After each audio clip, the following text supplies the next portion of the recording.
Welcome back to the Personal Transformation Experience. Today, the subject is the power of saying no. Mm-hmm. I decided to come up with this topic based on something that was transformational for me. I had COVID about 7 weeks ago. It hit me pretty hard. It's the third time I've had COVID. I've had intense fatigue, have not had the same energy levels, and it's been tough. Anyway, I went to Anaheim, California 2 weeks ago for a conference, and it was tough. We had the time change right after Halloween, and then I had a 3-hour time zone change between Eastern time and Pacific time. Mm-hmm. So it was rough. And I got there Saturday night, and I was already up late watching the end of the World Series when I got into the hotel, and probably got to sleep like what was 1:30 in the morning our time, which I'm never up that late unless I wake up in the middle of the night, but I don't go to bed at that time. Yeah. So the next night was Sunday night, and I had an invite from one of our vendors, and they took us to a wonderful place to eat. And food did not come until 8:30 Pacific time, which is time you factor in all time changes, like sitting down and eat a heavy meal at 12:30 at night. Yeah, that's not it good. was rough. Yeah. And I didn't actually go to sleep till what was 11:30 California time, and then immediately woke up about 20 minutes later with a severe case of atrial fibrillation, which, if you heard me talk about this before, happens whenever I'm exhausted and don't get enough sleep. And it was rough. I had to take medication for it. My heart rate shot up to 170 and was sustained well over 160 for an hour and a half. So it was a rough night. I maybe in total slept about 5 hours. And then Monday came, and I was invited yet again to an event. There was a cocktail hour at 4:30 reception at the conference. This is, again, California time. Yeah. And there was another reception I was invited to. Now, normally, I feel I have to do everything. I have to be everywhere. If you've listened to the podcast before, you know I wrote a book called The Everything Kid, because I've always felt I had to be everything for everybody. Turbocharged, ultimate, hyper people pleaser, right? Got to be everywhere. You never know. That connection might help my business or whatever it's going to do. But I came to a point that Monday afternoon, and everything hurt. I was exhausted. I could barely put one leg in front of the other. And I did think about forcing myself to continue on. And I said, no. I said, I'm not doing this. I'm going to miss the reception. And I sent a note off to the people hosting the evening reception and said, I'm not able to do it. And in fact, I had speaking engagements the next day. And I said, I'm battling with COVID fatigue, which is true. And I maybe didn't need to say it. And I said, I can't be my best self tomorrow if I don't get some sleep. And I went to sleep super early, like maybe 6 o'clock California time, and I slept 9 hours. And albeit I woke up, pretty early the next morning, like I did every day that week. But the thing is, it was a turning point for me. One, because usually I've always felt limitless, and it was a great movie, right? But I've always felt like, okay, I can push through anything, mind over matter. Yeah. And people would say to me, how do you, you've been up, you've been doing this, how do you have so much energy? And I said, well, it's just mind over matter. I can will myself through anything. And this was the first time in my life I said, one, I don't feel physically capable of willing myself through this, nor do I want to, nor should I. And I thought to myself, why did I have to reason this out, that the people who I was supposed to meet that evening would have more respect for me, realizing that I have limitations and I want to show up the best I can the next day. Well, yeah, you know what you need to do for yourself, and you're decisive about it, and you're not trying to spread yourself so thin and be a people pleaser. People don't respect people pleasers. Right. Because what would have been the alternative? Pushing through that, maybe having a heart issue and collapsing and have to go to the hospital in front of everybody. Yeah. And then not being able to present the rest of the week. Exactly. I had a significant amount of commitments. So I was honoring, right? Sometimes we have to honor ourselves. You and I were at a day-long retreat yesterday, and we had to state what came up for us, and we had to state an intention.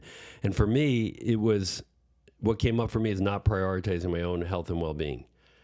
and making a commitment to exercise and meditation for a minimum of 1 hour every day. And it's a combination of morning and night. But the thing that I've been doing is always putting myself last. Like, okay, well, I've got to work. I've got to get this email off, or I got to review this presentation. And if there's time for it, I'll meditate and exercise. But I see you prioritize exercise. Yeah, it took me a long time to do that. But I think what I realized way early on, especially after I had a child, that if I don't take care of me and make sure my cup is full, Right. I won't have anything to give anybody else. I won't be able to take care of anybody else. So, and it's, it took me a while, like the self-love thing, like to love yourself enough to know that you deserve to take care of yourself. And it's important that you do if you want to take care of all the other things in your life that are important to you. Yeah. So when I use my purpose of taking care of myself first was really originally for my child. But then, only recently I started realizing, you know what? It's okay to love yourself. Yeah. You're not being selfish. You're not being conceited. You're not being anything but smart and demanding that you take care of yourself shows everybody else that you are your priority. I am my priority.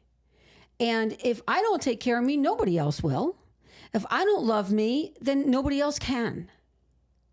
And I think that's super important for everybody to hear. If you don't take care of you, nobody else will. And if you don't love yourself, nobody else can.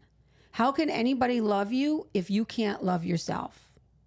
If you can't find it within yourself to love, then nobody... That's a profound statement. Yeah. So I think that's when that kind of all came together with me. I've been working with this amazing woman, Lou. She's a success coach, and she drives that point home. Self-love, and then it just was reinforced yesterday during our retreat, how important self-love is. And it took me a while to really lean into that and enjoy that warm, cozy feeling of, it's like a warm blanket wrapping around yourself when you love yourself like that. Yeah. And it feels really good. At first it was like, it felt kind of uncomfortable, and I was like, do I do this? Like, is this something we do? Like it just didn't feel right because it was so foreign to me.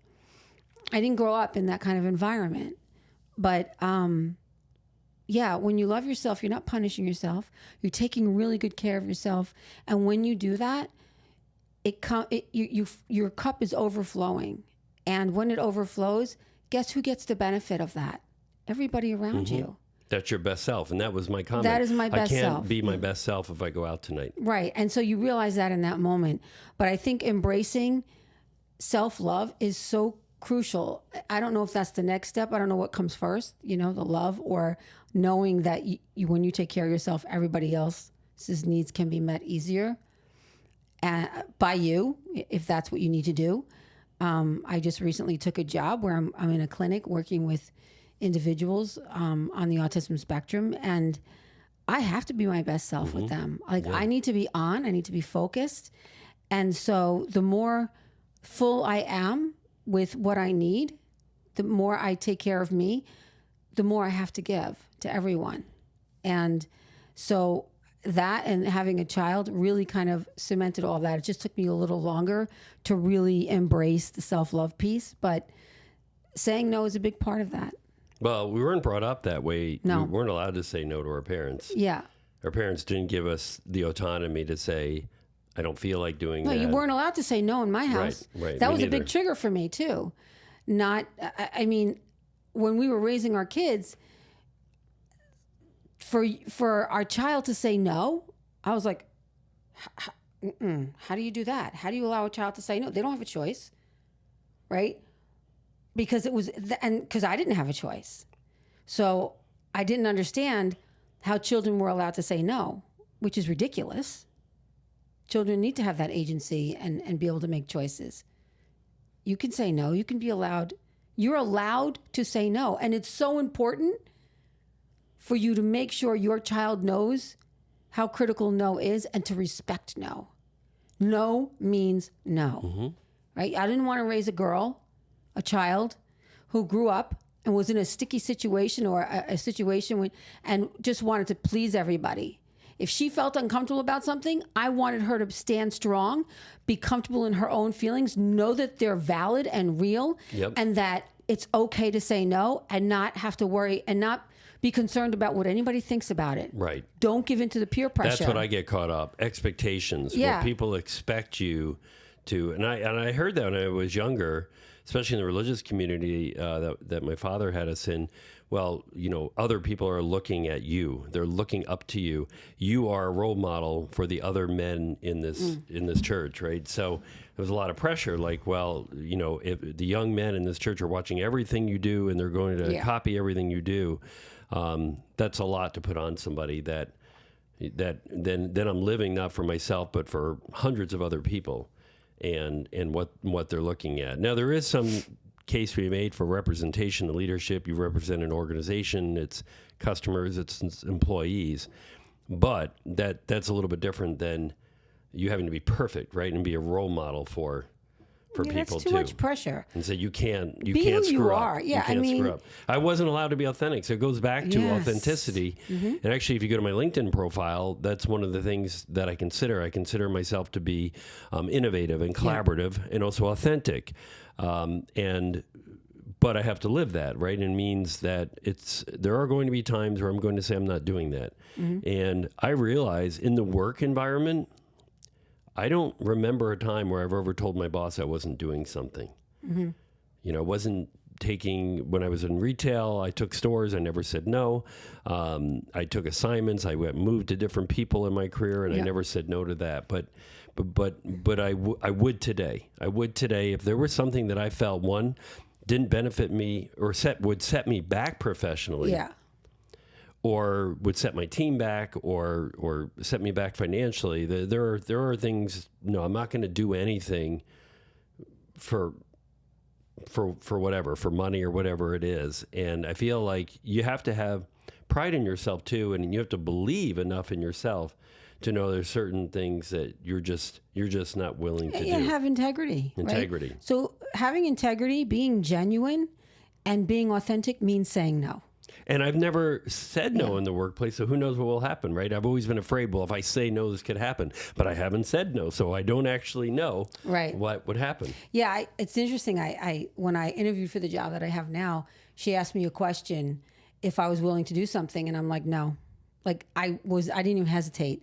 Whereas in the past, I'd be like, but I'm like, there is no way I'm doing that. Yeah, what's going to happen anyway, right? Whether you're in a relationship or working for somebody and you're doing things that you don't feel comfortable doing, ultimately, you're going to get physically ill or mentally ill from that. You know, so there's no good end to that. No, and I mean, I didn't say obviously there's no way I'm doing that. I was like, no, I'm not comfortable with that. And I came out of it thinking I just had to pat myself on the back because I would have not done that before. I was always afraid to say no for fear that, I wouldn't get the job or I would be judged or, maybe I should do it. Like I'll always be a yes, person. But no, not anymore. Nope. Yeah. And very successful people in this world that have wealth and have power, however you want to define that, have it because they said no. That's because they held to the courage of their convictions and what they believed in, and they didn't compromise. And it's the people who compromise, actually, and I've seen it now, and I've experienced it. The people who compromise, people who say yes all the time, actually are the ones who get passed over for promotions. Yes, because there's no backbone. They want to see leaders that promote other leaders, want to see strong leaders that know when to say no, but you've got to be able to say no to the people that report to you as well. You have to say no to your customers sometimes. Sometimes we have...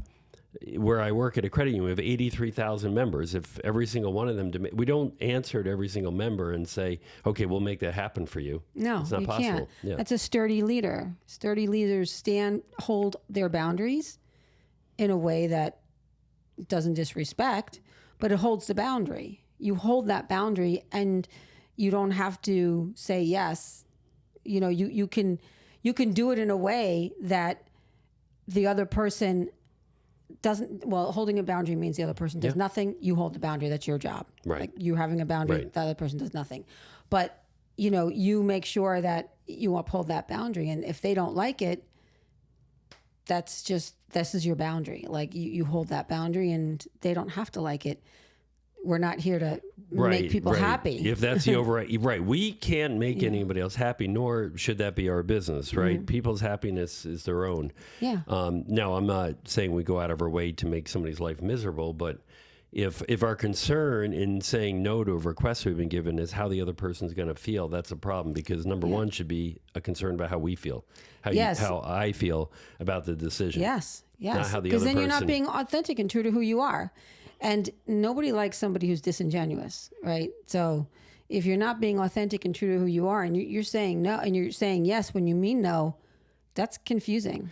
And you can get in a lot of trouble there. It's a great call out, because almost 16 years ago, I took a job with a gentleman I'd worked with before, and he expended some effort to get me into the organization.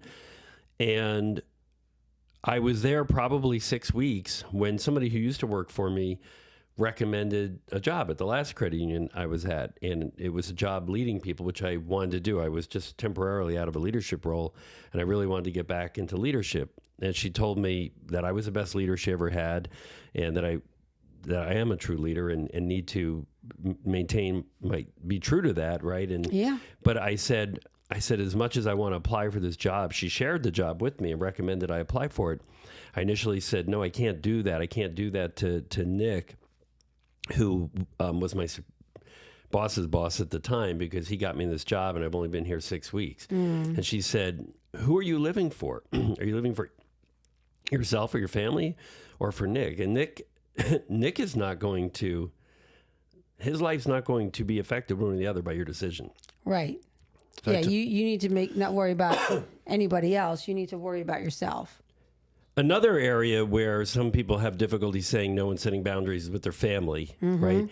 Family members who call us often, want to tell us their problems, or they're just nosy, right? And want to know our business. Like, well, what happened with this? And have you talked to this person? Or they want to get you involved. That's the OG experience of saying no. In their family issues, right? Like, well, I'm not talking to mom right now, but next time you talk to mom, you tell her I said blah, blah, blah. Right? Oh, yeah. So that's a whole nother place where you don't have to be in the middle of that. You don't have to call family members back. And if they're ill and having an emergency, that's what 911 is for. That's We're not their doctor. Took me a long time to say no. We're not their doctor. We're not their therapist. I mean, your children's probably a little bit different. I'm talking about other people in the family who are constantly after you, wanting to talk to you. I mean, you had an issue even with a friend who would just call you and want to sit on the phone for hours, and talk about, oh my God, all day long, their issues, right? First thing in the morning. Their issues with their family, their issues with their friends, right? I got shit to do. And we all have shit to do. So that's another area where it's okay to say no. Yeah. It's okay to say no. Yeah. It got to the point where I had to, really say no for like the long term. But even when we talk about having kids at home, we don't have to be accessible to our children all the time either. Obviously, if they're having an emotional situation, and we've got some children with high needs, mental health conditions, that's a little bit, but we don't always have to drop what we're doing. Right. Now I'm not, I was really bad with that. That's probably my biggest challenge, is to say no to my kid, for any little thing. Yeah. I'm always like, oh, okay. I want to be available, but I don't have to be. And it's important that they know how to say no too. Right. You're modeling the behavior. I'm the modeling of that behavior. So now, like, if I'm doing something in the middle of something, I'm like, can it wait? Because I really, I need to do. I mean, if I know it can wait, like they just asked me to do something. Say, hey, I need about 30 more minutes. I'm in the middle of something. I'll give them an honest estimate of what I think. I'm not like, give me a minute. No, I need like. You say that, and like, it's been a minute. Yeah, especially with an autistic child. Yes, it's been a minute. You said a minute. Yes, exactly. That's what happens. So I have to be honest about my, my estimate of time, and and I try to just be as honest as I can, even though there's some challenges with understanding the concept of time. Yeah, I mean, right. But, and sometimes we don't know how long it is. But you know what? As soon as I'm finished, I will come to you Yeah, it and won't talk be to you too about much this. longer. But it's I don't like giving vague answers like that. But Yeah. I'll be done no later than 3:30 or something. Like I always joke because you'll ask me, what time is the baseball game going to be over? right. And that's a very tough question to answer because a baseball game can be 2 hours or it can be 6, depending. Well, I thought the new rules stopped that. But anyway, Well, it doesn't solve for the fact you can have an 18-inning game. So, that's why we don't watch sports. but anyway, so that's my piece on that. I Yeah. don't think it bears over repeating. You have the power to say no. If you want to call it the courage to say no, but to me, I don't even feel like it's something you should have to muster the courage for. It should Right. just be okay to do it. Yes. You have that power. Agreed. You don't. It doesn't mean that you're. Because what's the opposite of courage? It's like weakness to me, Right. right? So Well, and I think what you bringing up family, just a last point. I think it's so important if you find yourself having the power to say no to your family, then it'll be easier to say no to everybody else. that's true. Because honestly, that's where you learn whether no is acceptable or not from your family, from growing up in an environment where it is acceptable or it's not acceptable. So that's how I grew up. Like we weren't allowed to say no. No was not an option ever. As from what I can remember. I mean, we didn't, that wasn't something, that's why as I, when I get older and I raise my own children, my own child, it was hard to, allow them to say no or Right. listen to them You're say parenting no. different than the way you were parented. Yeah, and I is had not to stop easy. myself and be like, she's allowed to say no, and it's really important that she learned that it's okay. And no means no, Right. and that's okay. You're allowed to say no. You're allowed to disagree. You're allowed to choose not to do something, Right. and I that's agree. okay. Yeah, All that's right. really important. Yeah, Very good. Hopefully everybody watching found this helpful. Feel free to comment under the video. Feel free to, we actually would love for you to like the video and to subscribe. yes. If you resonated with what we just said, please like and subscribe. We talk about stuff every week. At least we try to get here every week. But we find stuff that we live, every day in our lives that we find challenging, and we can't be the only ones. So Right. that's why. And we don't get bring paid it to do up here. this, and we don't have any advertisers or sponsors, so you didn't see any commercials, hopefully. Yeah, no. We're doing this because we love to share what we've learned, and we wish that people like us existed 20 years ago to help us. And if Yes. they did, we didn't know they were out there, so Here we are. So thank you, and have a great week.